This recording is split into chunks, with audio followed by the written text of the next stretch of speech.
అందరికీ నమస్కారం. ముందుగా అందరికీ స్వాతంత్ర దినోత్సవ శుభాకాంక్షలు. భారతదేశం 1947 ఆగస్టు 15న స్వాతంత్రం వచ్చింది. ఈ పోరాటంలో గాంధీ, జవహర్లాల్ నెహ్రూ, వల్లభాయ్ పటేల్, అల్లూరి సీతారామరాజు, సుభాష్ చంద్రబోస్ ఇలా అనేక మంది నాయకులు పాల్గొని తమ ప్రాణాలను త్యాగం చేసి మరి స్వాతంత్రాన్ని తీసుకొచ్చారు.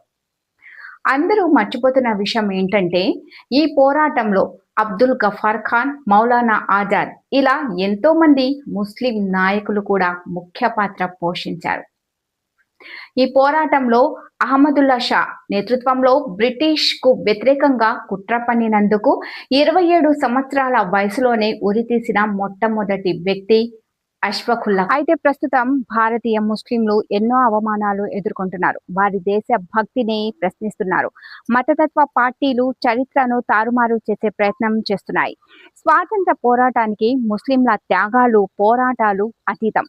ఎంతో మంది ముస్లిం మహిళలు సైతం ఈ స్వాతంత్ర పోరాటంలో తమ ప్రాణాలను అర్పించారు. దీనికి నిదర్శనం ఢిల్లీలోని ఇండియా గేట్ పై పేర్కొన్న 95,300 మంది స్వాతంత్ర సమర యోధులలో 61,945 మంది ముస్లింల పేర్లే ఉన్నాయి.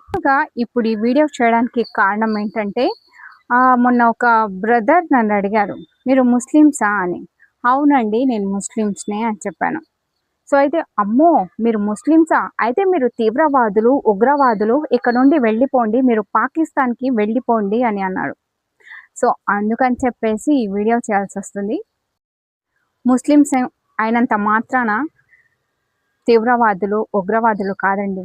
సో పాకిస్తాన్లో కూడా అందరూ తీవ్రవాదులు కాదు, ఉగ్రవాదులు కాదు. జిహాద్ని నమ్ముకున్న వాళ్ళు, మేబీ ఐ థింక్ జిహాద్ అన్న పేరుతో నమ్ముకున్న వాళ్ళు, సో అలా ఉండొచ్చేమో, నాకు తెలీదు. సో అందులో కూడా పాకిస్తాన్లో కూడా మంచి వాళ్ళు ముస్లిమ్స్ ఉన్నారు. సో ఇండియాలో కూడా ముస్లిమ్స్ అందరూ మంచి వాళ్ళేనండి, పాకిస్తాన్ వాళ్ళు కాదు. వాళ్ళు ఇండియన్ ముస్లిమ్సే, ఇక్కడే పుట్టి, ఇక్కడే పెరిగి, ఇక్కడే చచ్చేవాళ్ళు. అసలు భారతదేశం అంటేనే హిందూ, ముస్లిం, క్రిస్టియన్లు, సిక్కులు అన్ని మతాలు కలిస్తేనే భారతదేశం. ఒక్క హిందూ ఉంటేనే అది భారతదేశం కాదండి, అది హిందూ దేశం అవుతుంది. అసలు దేశానికి లేని కష్టం దేశంలో బతుకుతున్నాం మనకెందుకండి? ఈ కులం, మతం, క్యాస్ట్ ఇవన్నీ అన్నీ యాక్చువల్గా ఇప్పుడు నేను క్యాస్ట్ అనేది ఈ టైంలో అసలు తీయకూడదు. యాక్చువల్గా నన్ను ఆ బ్రదర్ అడిగాడని చెప్పేసి నేను ఈ వీడియో చేయాల్సి వస్తుంది. ఇంకో విషయం తెలుసా, మన బార్డర్లో కాశ్మీర్లో హిందూ జవాన్లు ఒక్కళ్ళే అక్కడ మన కోసం ప్రొటెక్షన్ చేయట్లేదండి. హిందువులు, ముస్లింలు, క్రిస్టియన్లు అందరూ కలిసి జవాన్లు అక్కడ ఎండనక వాననక తిండి లేక కుట్టల్లో, రాళ్లల్లో, ఆ మంచులో ఎంతో బాధను దిగమింగుతూ మన కోసం వాళ్ళు అక్కడ ప్రొటెక్షన్ చేస్తుంటే, వాళ్ళతో యుద్ధాలు చేసి వాళ్ళ ప్రాణాలను త్యాగం చేస్తుంటే, ఇక్కడ మనము క్యాస్ట్ ఫీలింగ్, కులం, నీదే కులం, నీదే మతం. అక్కడ వాళ్ళు కూడా కులం, మతం అని డిఫరెన్సెస్ పెట్టుకుంటే ఇక్కడ మనం ఇంత సేఫ్గా ఉండగలమా? చెప్పండి, ఒక్క విషయం చెప్పండి, అసలు ఆలోచించండి.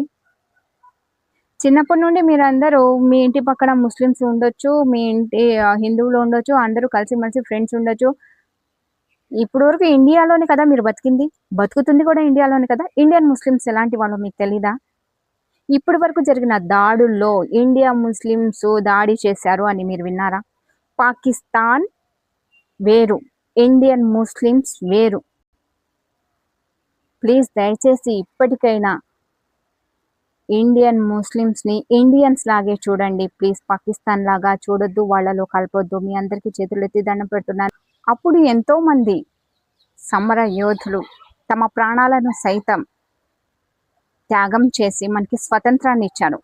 కానీ మనం ఏం చేస్తున్నాం, ఆ స్వతంత్రాన్ని కులం, మతంగా విడదీసేస్తున్నాం.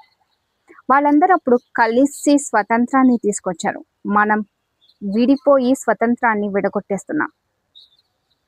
సో ప్లీజ్ దయచేసి ఇప్పటి నుండైనా ఎవ్వరు ఏ కులానికి, ఏ మతాన్ని ట్రోల్ చేయకుండా అందరం కలిసి ఉందాం. సో మనల్ని ఎవరన్నా విడదీయాలి అనుకున్నా కానీ మనమందరం కలిసికట్టుగా ఉండి మనమంతా ఒక్కటే, మనమంతా భారతీయులం, మనమంతా అన్నదమ్ములం, అక్కా చెల్లెలం లాగా అందరి సోదర భావంతో మెలిగి ఉందామని మనస్ఫూర్తిగా కోరుకుంటున్నాం. సో మీరు కూడా అర్థం చేసుకుంటారని అనుకుంటున్నాను. సో మరొకసారి అందరికీ స్వాతంత్ర దినోత్సవ శుభాకాంక్షలు. ప్లీజ్ నేనేమైనా తప్పుగా మాట్లాడితే ప్లీజ్ క్షమించండి. యాక్చువల్గా నేను ఇది ఏ ఉద్దేశంతో చేయలేదు. నన్ను చాలాసార్లు చాలామంది అడిగారు. సో అప్పుడు ఆ పహల్గాం దాడి జరిగినప్పుడు చాలామంది అడిగారు.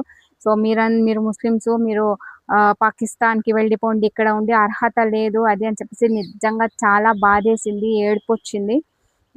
అందుకని మళ్ళీ ఇప్పుడు కూడా ఇలానే అంటున్నారు అని చెప్పేసి ఈ వీడియో తీయడానికి కారణం అదే. సో అందరూ క్షమించండి తప్పు ఉంటే. ఓకేనా? Thank you so